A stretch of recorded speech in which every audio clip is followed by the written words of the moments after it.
Ассаламу алейкум, урматтуу замандаштары, ардактуу Күнай айым, урматтуу бүйүк элчи, Шахим мырза. Ошондой эле биздин академиктер отурат бул жакта, акындарыбыз, төкмөлөрүбүз, маначларыбыз отурат, бүгүнкү күндүн заркалары отурат. Баарыңыздарга жараткан береке берсин, оомат дөөлөт берсин. Кыргызстандын гүлдөсүн, Кыргызстанды бириктирген, Кыргызстандын туусу болгон, бүт түрк дүйнөсүнүн дөөлөтү, бактысы болгон Манас атабыз кыямат кайымга чейин даражасы мындан да көтөрүлүп кете берсин деп тилек кылат элем. Мен кече Азиз мырза менен сүйлөшүп калдым, эртеге иш-чара болот.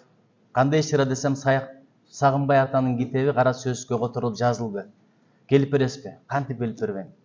Ким которду, ким жазды десем, Ырысбай Исаков дейт. Анда барсам да барам, барбасам да барам дейт. Мен ушунчалык эркелегенди жакшы көрөм. Бир Кудай берген агаларым, барыңыздарга чоң рахмат. Биздин үйүбүздө бастырмада балта турат эле. Мындай ыргытып койчубуз, тандырдын астына же отунун арасына. Бирок мык менен балка качан болсо кутучанын ичинде бийик жерде чоң атамдын скалатында турчу эле. Чоң энемдин ийнеси өйдө жакта сайылып турчу, же айнек бардыда, же төбөсүнө төөнөп алчу. Ал эми кайчысы болсо эң төмөн жерде кийиздин алдында же кечтенин алдына коюп коет болчу. Ойлоно берет элем, балта чоң болсо, тешек ичинеке, балка кичинекей болсо, ийне ичке болсо, кайчы чоң болсо, эмне үчүн кайчынын даражасы төмөн, балтанын даражасы төмөн, ийне менен балканыкы жогору деп. Көрсө, балта менен кайчы бөлөт экен, ийне менен балка бириктирет экен.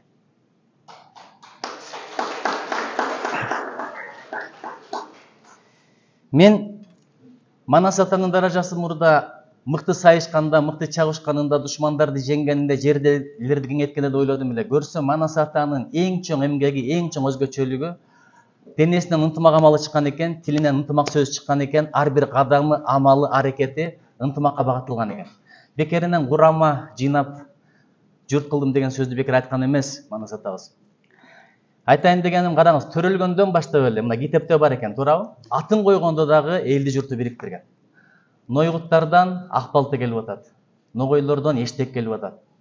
Кыпчактардан Байжигит келип атат. Кыргыздардан Элеман кирип атат. Түрктөрдөн Абдылда, өзбектерден Дамбылда, туурабы? Ошондой эле катаганда Мунар, ат койгондо эле адамдардын баштарын, жүрөктөрүн бириктирген экен. Манас атабыздын өткөнү качан, кеткени качан, бирок бүгүн да бириктирип атат. Атайын Бакудан келип атат, атайын Стамбулдан келип атат. Эмне үчүн? Каяктан? Астанадан келип атат. Эмне үчүн? Жок, сурап коңуздар, Бакудан, Стамбулдан келип атышпайбы? Түз эместа. Астанадан келип атат. Бул жерде студенттер отурат, улумдун өкүлдөрү отурат, төкмөлөр отурат, маначлар отурат, блогерлер отурат, журналисттер отурат. Бардыгынын башын бириктирген ким? Дагы деле Манас атабыз. Ошон үчүн биздин да тилибизден ынтымак сөз чыксын, денебизден ынтымак амалы чыксын. Кудайым ушул багыттагы ишибизге береке берсин. Азыр Самат Манас айтып атканда Күнай айымды карап турдум, Латиф мырзаны карап турдум, Шахин мырзаны карап турдум. Менден да кыргыз тилин жакшы билгендей угушту. Манасты түшүнүш үчүн тил билиштин кереги жок. Манасты жүрөк менен түшүнөсүң. Манасты сезим менен түшүнөсүң. Манасты түшүнүш үчүн бирөөлөргө жакшылык тилеп кой, жүрөгүңдү тазалап кой, дилиңди тазалап кой. Бул инсандардын Кыргызстанга болгон мухаббаты бар, мээрими бар, ошон үчүн Манасыбызды жөн эле түшүнүп атат. Рахмат сиздерге. Чоң рахмат.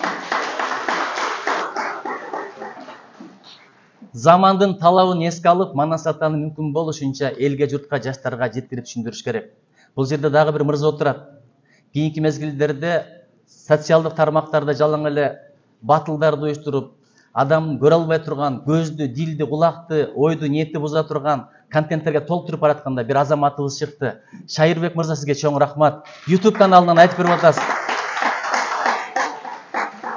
Бизге окшогон жалпыларга аябай жакшы экен, кетип атып уга берет экенсиң. Анан азыр дагы бирдекени айттым. Өткөндө маначлардын бири менен сүйлөшүп атсам, мага сонун нерсени айтып берди Замирбек мырза. Карасаңыздар, буларда бир нур дагы бар маначларда. Сөз байлык дагы бар. Адамдык касиет, айкөлдүк, кичпеййлик бардыгы бар. Айттым, Манасты кантип сактап келатасыз ушунчанын бардыгын десем, бул касиет дейт. Касиет сакташ үчүн таза жүр деп, ыйман менен жаша дейт. Мындай улуу сөздү уят жок. Бирөөнүн төшөгүн тебелесең, ушак сүйлөсөң, адамдарга жамандык кааласаң, Манастын касиети сенден качып кетет. Бул инсандарда касиет бар, ошол касиетти Кудай кут кылсын. Буларга берилген касиет Кыргыз элине берген касиет. Оларға берілген қасиет түрк дүниесіне берілген қасиет. Бар болғыла, залқарларым. Анан Шаким мырза қараңыз, ушунун бардығы жазып, берде жазушылар отырат. Жазушылар союзунун төрагасы отырат. Жазгандар толтура, бирок чыкпагандар андан да толтура, туурабы? Канча сон эмгектер бар, колдогон киши жок, түшүнгөн киши жок, каржылаган киши жок, алып кетип атат. Ушуну түшүнүп, ошончо бюджеттен бөлүп, буруп туруп чыгарып берген Шаким мырза, чоң рахмат сизге. Гүнай айым, чоң рахмат сиздерге. Кирип келесеңиздер, Юдахиндин сүрөтү турат. Башбулуттар Бартольд деген кыргызга кыргыз болбой туруп кызмат кылгандар толтура. Ошон үчүн кыргыз көппү, жылдыз көппү деп жалаң эле өзүбүздү мактай бербей, башкалардын бирге кылган жакшылыгын биле жүрөлү. Эмнеге муну айтып атам, урматтуу Кайрат мырза? Мамлекеттик сыйлык тапшырып атканда Кыргызга, Манаска кызмат кылган ушундай инсандарыбызды да бир көрсөтүп койсоңуз кийинкиде. Анткени биз жок дегенде рахмат айтканды билели. Ким адамга рахмат айтпаса, Алла Таалага да рахмат айтпайт деп коет. Чоң рахмат сиздерге. Эми эң аягында айтарым, Канеке энебиздин Семетейге айтып аткан сөзүн уктуңуздар. Биякта туруп менин көзүмө жаш келди. Ал заманда кыргыз элинен ажыраган эмес, жерин таштаган эмес, заман ошондой болгон. Ала төс үчүн жанын берген, бирок азыркы заманда эми мазмуну жагынан, деңгээли жагынан айтпайм, бирок тагдыры жагынан Семетейлер, Канекейлер толтура. Москвага баргыла, Түркияга баргыла, Казакстанга баргыла. Азыр Америкада деле бир 15 000, 20 000 кыргыздар болуп калыптыр. Бүт дүйнөдө кыргыздар азыр жайнап жүрөт. Ошол жакта Канекейлер өздөрүнүн Семетейлерин азыркы кыргыздар жөнүндө мен айтып берет. Азыр сөздөрүн уктуңуздар. Алмасы ачылган дейт, жемиши чачылган, ок саадаттуу жигиттер дейт, кыпчабел кыздары, кемпирлери башкача, аксакалдары башкача, өзөгүн берген өз десе эли башкача, жери башкача, жемиши көп, теминип турчу учканы деген сөздөрдү айтып мактап атат. Бирок азыркы Канекейлер, азыр Кыргызстан жөнүндө мен айтып берет. Улак чаап атып урушкан деп айтып береби? Жалкоолонгон эл деп айтып береби? Ушуну ойлоно жүрөлү. Ал жактагы Семетейлерге, ал жактагы Канекейлер жалкоосунан эмгекчилиги көп. Илим алганы көп, ынтымакка чакырганы көп, илимдүүсү, билимдүүсү көп, ыймандүүсү көп, кадырлуусу көп, айкөлү көп, ооматтуусу көп, дөлөтүсү көп, өнүгүүгө багыт алганы көп, баштарын жүрөктөрүн бириктиргени көп деп айткан деңгээлге жетели. Ушул менин тилегим. Кирип келатканда Гүнай айым ханым сурап кызыктым, ал жактагы сүрөт кимдердин сүрөттөрү деп. Маданияттын өкүлдөрү да мен түшүндүрүп бердим. Бул Болос Шамшиев, бул Касымалы Баялинов, бул болсо Хусейин Карасаев, бул болсо Алыкул Осмонов. Бардыгын кызыгып укту. Азыр алар сүрөт. Өздөрү кеткен, сүрөттөрү бул жакта турат, өздөрүнүн аттары, эмгектери жүрөктө. Бирок мен бирдекени айтып коеюн, урматтуу Гүнай айым, урматтуу Шахин мырза. Дагы 50 жылдан кийин, 60 жылдан кийин сүрөттөрү илине тургандардын бардыгы бул жерде отурат. Академиктер дагы, тök макындар дагы мына жакта, Азамат отурат, бул жакта Ахмат отурат, бул жакта Жаштар союзунун төрагасы отурат, Самат отурат, академик Ахматалиев отурат, Кияз Молдокасымов, Кадыралы Коңкобаев, Ибрагим Жунусов, мына ушул инсандардын сүрөттөрү илинип турат. Сөзсүз сүрөтүн карап мактап отурбай, азыр деле кадырына иштеличи.